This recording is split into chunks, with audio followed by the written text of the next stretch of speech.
Meu nome é Davidson, eu sou full stack developer.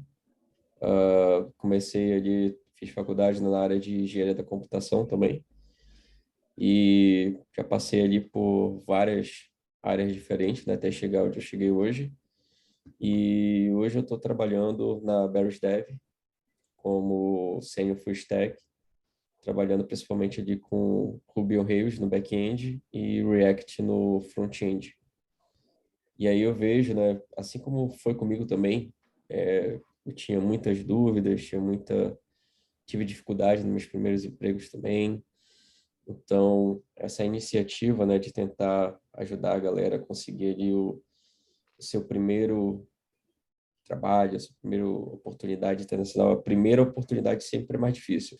E aí passar um pouquinho do conhecimento que eu tenho ali, que já consegui ao longo de quase 6 meses ali nesse mesmo passo a passo que todo mundo segue, né, de ficar aplicando para vaga, tentando, fazendo entrevista, fazendo testes online. E então já tenho ali um pouco de experiência para passar para vocês do que eu vi, vivenciei, né, e tentar ajudar da melhor forma possível. Fiz aqui umas duas tabelinhas para ajudar tanto a galera que está no início da carreira quanto quem está em busca da carreira internacional. O Murilo está ali, já batemos um bate-papo inicial, está no início de carreira também. Então, vou começar ali por essa parte de início de carreira e depois eu dou uma abordagem da carreira internacional que também pode ajudar ele. Então, colocar ali no grupo, no Slack, essa sugestão, né? O que se espera tecnicamente de alguém que quer ocupar uma posição mid-level, pleno. Esse conceito, né, do júnior, pleno e sênior, ele é um pouco relativo, mas tem algumas peculiaridades que dá para a gente generalizar um pouco. Então, por exemplo, quem está ali de júnior, que está já começando a querer pegar ali os trabalhos como pleno, que se espera, né, de um pleno? Espera que ele consiga entender ali as demandas que estão sendo passadas para ele e ele precise de pouca supervisão, né, dos outros programadores mais sêniores. Então, por exemplo, eu pego uma tarefa, uma task ali, relacionado a algo no back-end ou algo no front-end, eu consigo entender o que espero que eu faça nessa tarefa, tem algumas dificuldades, posso ter ou não, e eu vou ali checando com alguns outros colegas que já têm já um pouco mais de experiência, aquilo que eu estou fazendo está sendo feito de forma correta ou não.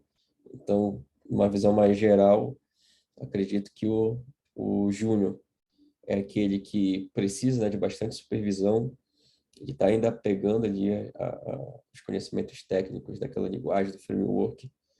Então, ele vai precisar ali tirar as dúvidas constantes, ter uma supervisão daquilo que ele está fazendo, para ele poder entender o escopo do problema. O pleno, ele tem já a condição de andar mais sozinho, e o sênior é aquele cara que se espera que ele consiga entender da regra do negócio, ou seja, ele entende o que é aplicação, ele entende o que está sendo envolvido, não só aquela tarefa específica, mas ele entende o contexto, e ele procura fazer da melhor forma possível aquela solução ser viável. E não vou dizer que nenhum sênior também não vai ter dúvida. Então, vez ou outra ali, ele pode necessitar de algum apoio de algum outro desenvolvedor ali para tentar gerenciar uma tarefa que está bloqueada. Então, uma visão bem rápida ali, uma explanagem bem rápida, é mais ou menos isso que se espera, né, tecnicamente, de um júnior, pleno e um sênior. Outra pergunta que talvez venha a surgir ali como dúvida seria, né, eu nunca trabalhei para nenhuma empresa. Como é que eu vou conseguir passar essa experiência, né? A primeira oportunidade como júnior ela é bem difícil, então ele já cobra alguma coisa. Então você fica meio que frustrado por não conseguir demonstrar essa experiência que você, esse conhecimento que você já tem. Então, o que eu posso fazer para conseguir passar esse conhecimento, né? Passar que eu sei alguma coisa, por mais que eu não tenha trabalhado. É você fazer projetos pessoais. Então, hoje em dia você consegue achar com muita facilidade sugestões de projetos no próprio GitHub. Tem aí repositórios com sugestões de projetos que você pode desenvolver. Quase todo mês tem alguma semana do programador aí, semana do DevOps, semana do JavaScript, semana do Java, C, e assim vai. Então, tem muito conteúdo, muita gente desenvolvendo, né, conteúdo de qualidade. Então, é só acompanhar e, geralmente, nesses conteúdos, você desenvolve algum tipo de aplicação do zero. Então, essas aplicações já ajudam você a montar o seu portfólio, já mostrar o seu conhecimento. Então, por exemplo, eu comecei ali a aprofundar mais no JavaScript, por exemplo, acompanhando muito a Rocket City, né? Ali quando tinha as semana Ministec e assim por diante. Então, eu fui desenvolvendo vários projetos com eles, e isso serviu para demonstrar o meu conhecimento. Isso há uns 3 anos, 4 anos atrás. Então, todo esse portfólio que eu consegui montar serviu para mostrar que eu tinha já alguma bagagem. Lógico, sempre tentava incrementar alguma coisa a mais. Por exemplo, ok, eu fiz o projeto, agora como é que eu faço para deixar ele online para as outras pessoas verem? Como é que eu faço para deixar ele fazer o upload dele? Então, quais plataformas eu uso? Esse tipo de abordagem é que vai dando o conhecimento para vocês.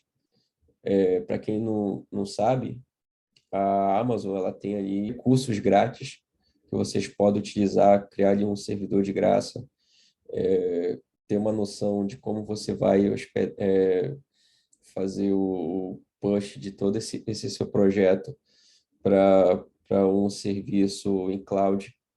Você consegue ali depois ter a necessidade de como é que eu vou fazer os pipelines do CI e o CD, né? Constante Integration. Você vai fazer como? Para que eu preciso disso? Então, quando você começa a experimentar, a fazer esses pequenos projetos e colocando ali para funcionar, você consegue enxergar essa necessidade. Então, toda vez eu vou ter que entrar no servidor, vou ter que botar o comando lá para ele fazer um git pull para sincronizar, vou ter que fazer ali um YARN, eu vou ter que rodar ali um comando para instalar aquelas bibliotecas novas que eu adicionei. Então, isso gera trabalho, gera estresse. Então, essa é uma das necessidades de você ter ali o CI/CD, constante, a integração contínua, né, do seu projeto. E aí vem outras coisas também, como o domínio, você saber como colocar o domínio, trabalhar ali com Nginx para poder gerenciar as rotas, Docker também para poder fazer ali os containers mais do seu sistema cada vez mais automatizados. Então, são a partir desses pequenos experimentos que você consegue ter bastante bagagem para pegar uma vaga como júnior, até mesmo já como pleno.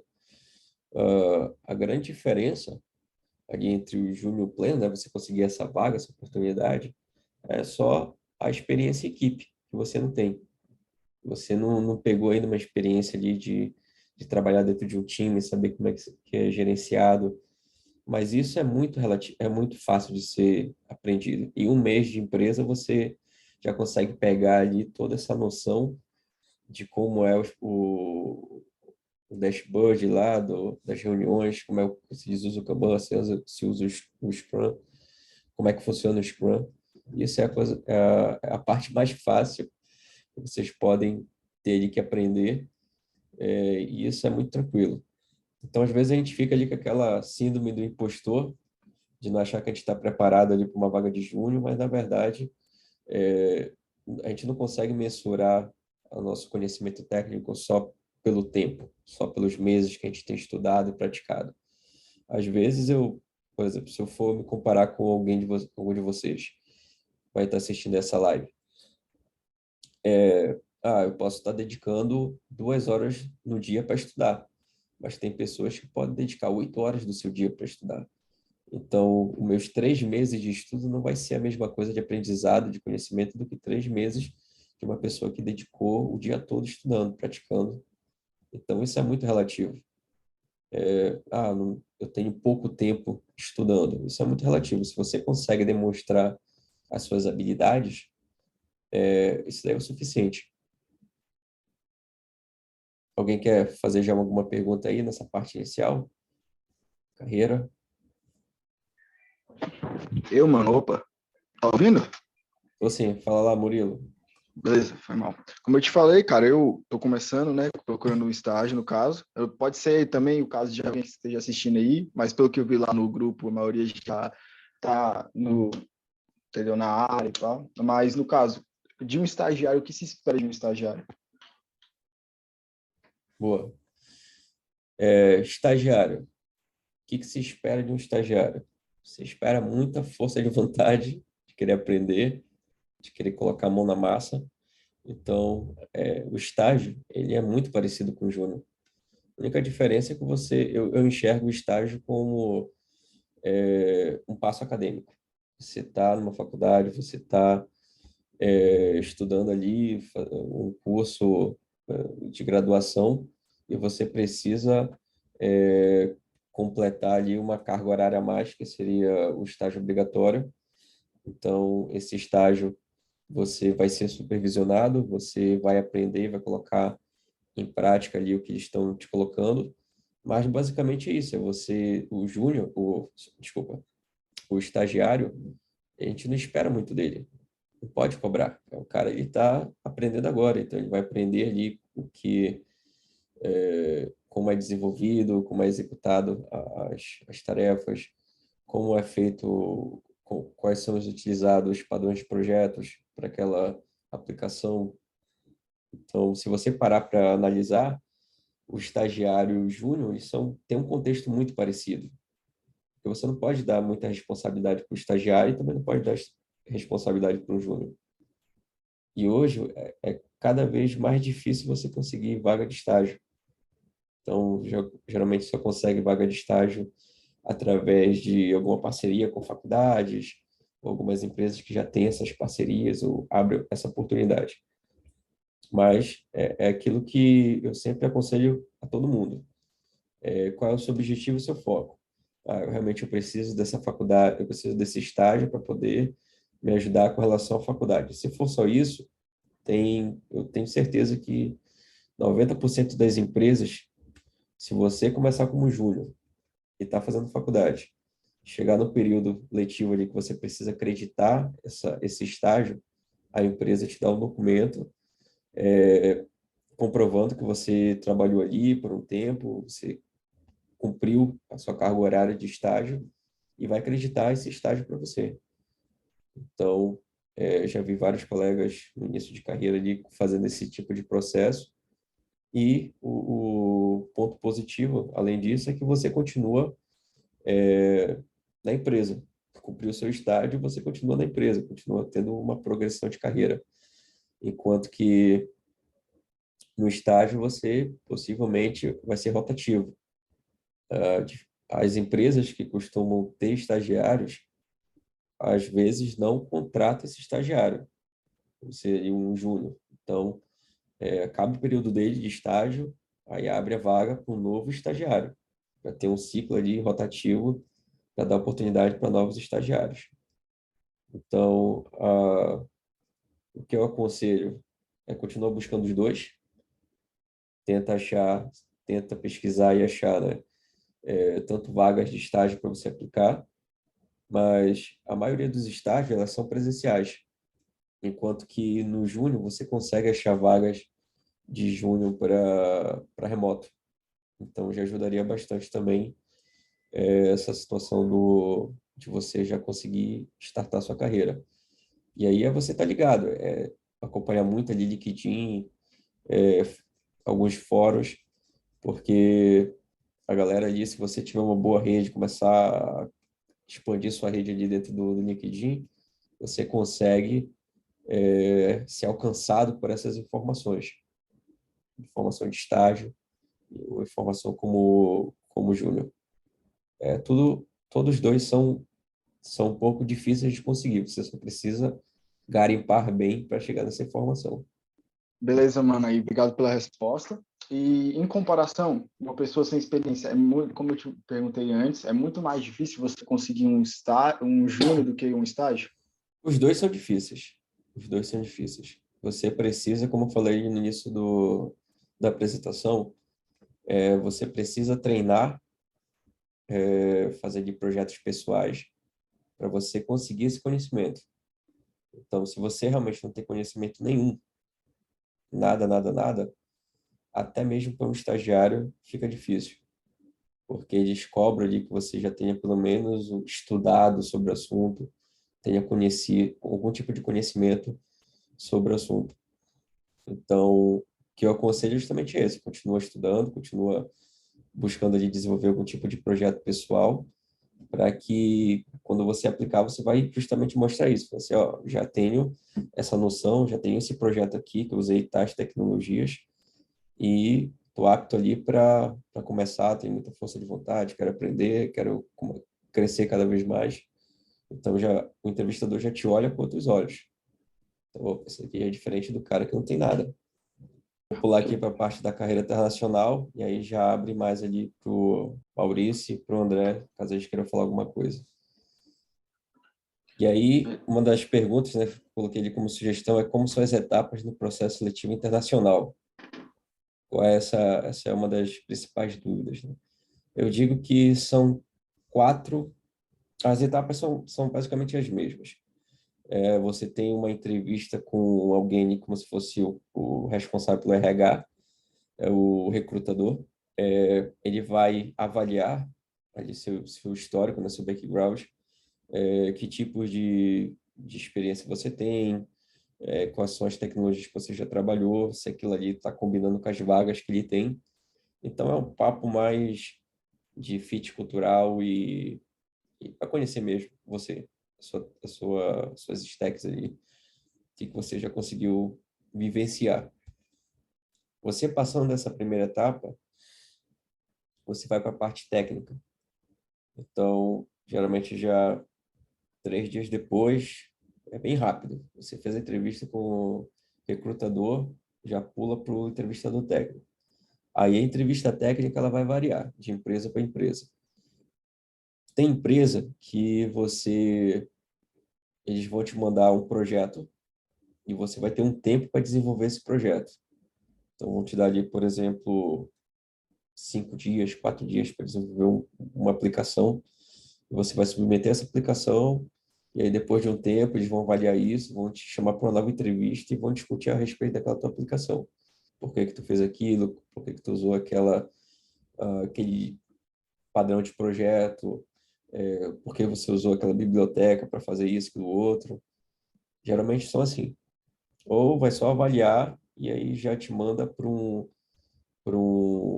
só vai avaliar seu projeto, né? E já te manda ali para uma entrevista, por exemplo, com o cliente final ou já com a galera ali que vai realmente trabalhar direto com você.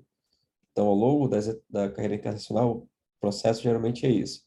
São 3 etapas: o recrutador, o técnico e uma entrevista final.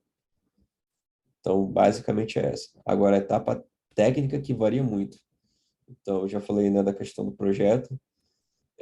Tem outras empresas que te mandam um nick ali, por exemplo, do HackRanker, outras plataformas de que você pode programar online. E tem lá os desafios, vai ter o tempo. Geralmente ali é 3 horas, 2 horas que você tem para fazer os desafios, para testar justamente seu conhecimento. E esse daí geralmente é mais rápido. Você já tem já a resposta meio que na hora ali, se você conseguiu atingir a pontuação mínima ou não para passar para as próximas etapas. Outra, outra, outra abordagem, né, na parte técnica seria o Live Code. Você vai receber o desafio Você vai abrir sua câmera, geralmente eles pedem para você abrir a câmera e compartilhar sua tela, que é justamente para ter certeza que é você, e vão vendo ali como você desenvolve aquela aplicação. E aí, o que se espera desse tipo de avaliação? É que você programe e fale aquilo que você tá programando, ou seja, sua linha de raciocínio. Não só simplesmente desligar o microfone ali, começar a codar e falar, ó, tá pronto. Não, eles querem que você vai ler ali a proposta, o desafio. Aí, ok, entendi. Então, para essa parte aqui, eu vou fazer um mapeamento do array para poder selecionar, filtrar apenas os dados que eu quero. Aí você vai lá e faz essa parte do código. Agora, eu preciso pegar essa parte dos dados filtrados e expor para uma outra variável, mandar para uma outra função. E aí você vai explicando e fazendo. Então, esse o que se espera nesse tipo de processo seletivo. E tem outra, que acho que deve ser, para mim, eu só vi essas aí, então, para mim é a última etapa, seria você ter um entrevistador técnico lá e ele vai te bombardear com um monte de perguntas técnicas. Então, por exemplo, eu fiz muito processo seletivo para React. Então, ele vai perguntar ali sobre JavaScript, vai perguntar sobre o framework, especificidade ali da linguagem, padrão de projetos utilizados. Então, ele vai realmente te bombardear para saber se você conhece aquele framework e vai te dar algumas situações também. Para tal situação, você tem uma listagem. O que que você usa para fazer essa listagem? Para essa listagem, vou ter que usar tais hooks, tais ferramentas para poder expor essa informação. É porque você não usou outra coisa. Porque aquilo ali vai interferir na performance. Já que você falou de performance, então, o que que você considera como fatores para otimizar renderização de lista, imagens, e assim vai. E aí você já começa a se montar, quando você começa a fazer esse tipo de entrevista, você percebe que boa parte pelo menos 50% das perguntas são repetitivas. Então, você começa a ficar cada vez mais confiante e aprender mais sobre aquilo que você não conhecia. Então, quando eu comecei, né, eu coloquei ele como meta, virou o ano ali, virada de ano, coloquei assim, não, nesse ano eu vou me candidatar, vou conseguir uma vaga internacional. Então, eu comecei. Primeira entrevista, saí de lá com a maior vergonha do mundo. Falei assim, caraca, o entrevistador deve achar que eu não sei nada. Passei vergonha. Peguei logo uma live code, então fiquei nervoso. Na hora ali, não conseguia mais lembrar das coisas, fui fazendo besteira, código travando, dando erro. E aí, consegui, depois que passou aquela etapa toda, né? Peguei o mesmo desafio com calma. Não, eu sei que eu consigo fazer isso. Então, fui lá e refiz aquele teste. E realmente conseguia fazer. Só tava do tempo e do a pressão do tempo, né? E você estava demonstrando ali online para uma pessoa estrangeira, em outra língua. Mas aí serviu de conhecimento para mim. Então, fui para outras etapas, fui vendo que existiam essas etapas diferentes, fui vendo qual era que eu me identificava mais, o que era mais benéfico para mim. E aí você precisa ser estratégico. A sua carreira é você que constrói. Então, você tem que tentar focar nesses tipos de vagas que vão te beneficiar. Eu sou mais... eu fico nervoso, então o que é interessante para mim é conseguir pegar a entrevista que eu só fale as coisas, só mostre o conhecimento em vez de programar. Não, eu gosto mais de pegar desafio em plataforma. Ou então, fico mais confortável, me dando uma semana e eu desenvolvo um projeto. Então, você vai focar para aquela área que te é mais benéfica, justamente para você não ficar perdendo tempo também. Por exemplo, eu submeti várias candidaturas para Portugal, por exemplo. Lá é cobrado inglês também.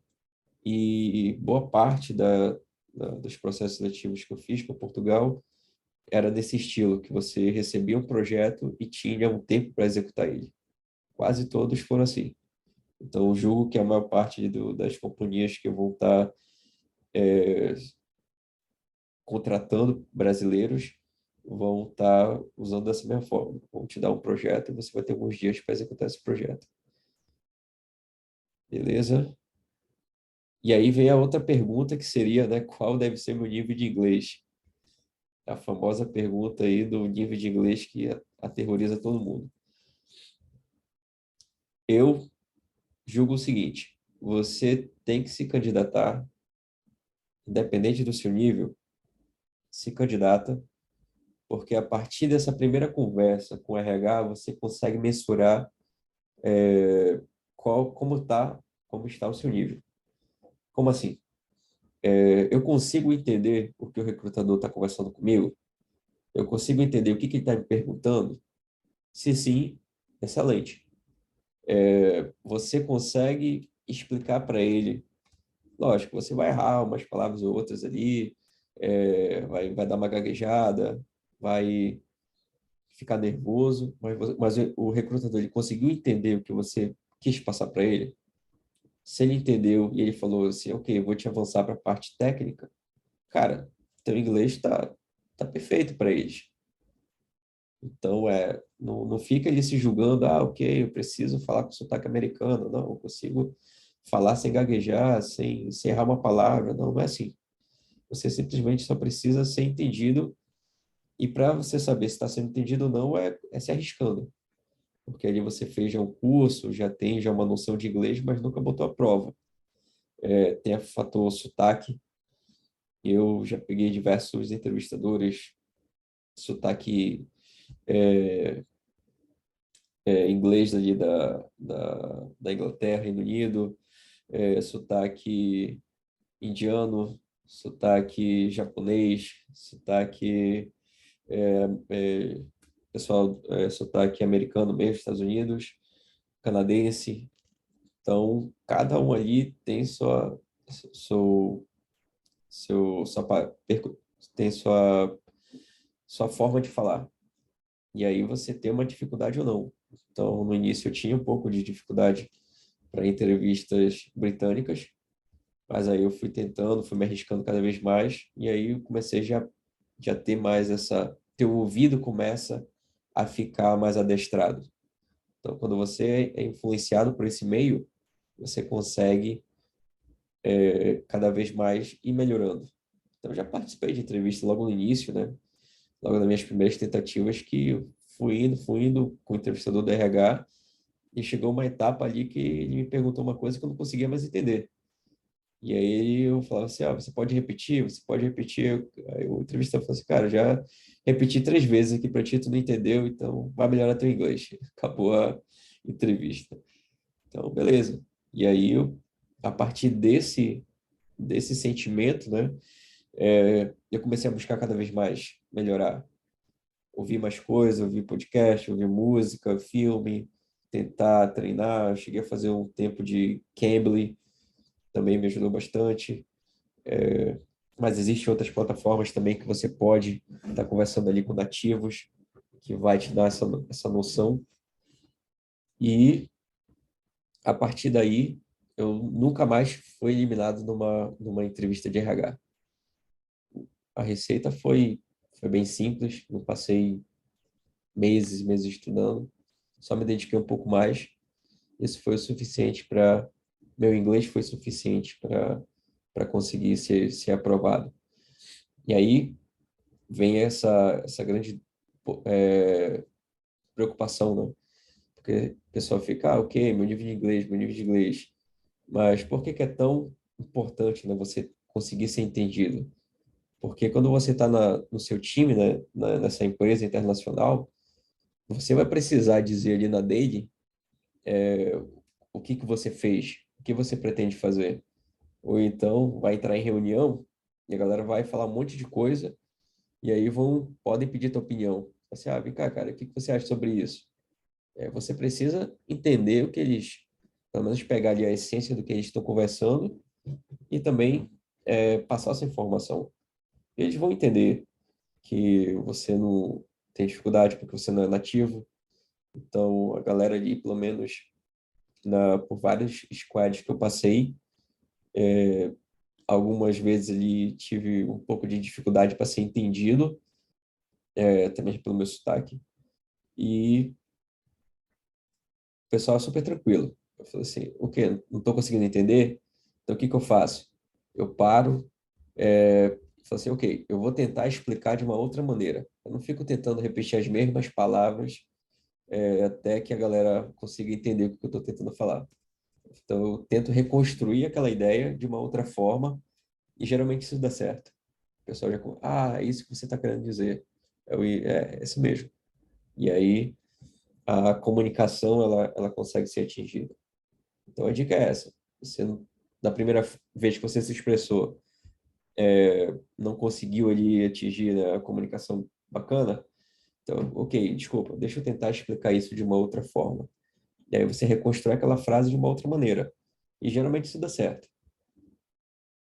Então, basicamente é isso aí, pessoal. Já deu aqui o alerta de 10 minutos Mano, para encerrar.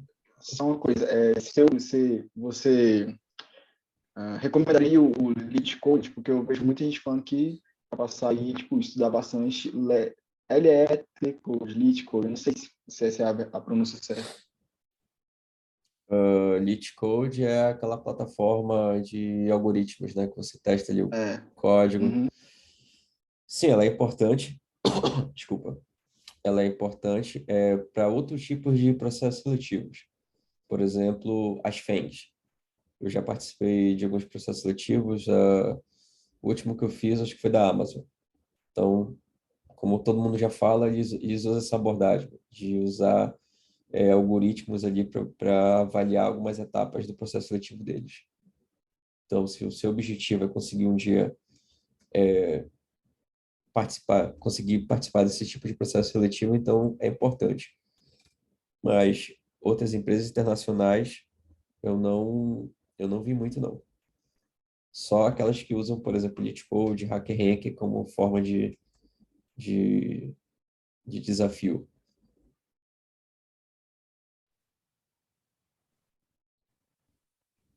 Tem outras, por exemplo, agora que eu lembrei, né? Eu já cheguei a ver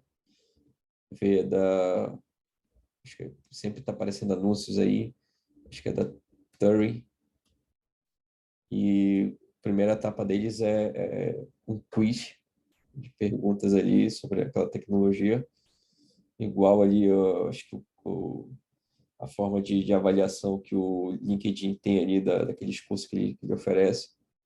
Então, vai variar muito de empresa para empresa. E vou tentar ali colocar lá no grupo ali uma lista de empresas que eu sei que já participei, né, de algumas etapas ali e sei que eles são bem acessíveis ali para tentar conseguir essa vaga. Então, ver a que está mais próximo ali, eu sou júnior, estou começando agora. Ver ali o que é mais próximo da sua realidade de conhecimento e aplica. Na hora da entrevista, você vai dizer, olha, fiz já esse tipo de projeto, já tenho essa noção de ambiente aqui, de que eu preciso ter essas necessidades, desse conhecimento, desse outro, você gerenciar isso, aquilo outro. Então, é se arriscar.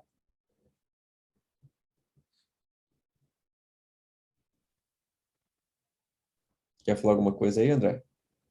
Eu quero fazer uma pergunta aqui.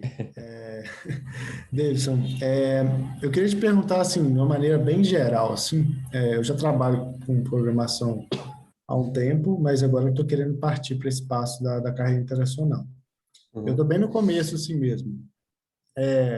De um modo bem geral, assim, como que você se prepararia para o lado da entrevista técnica?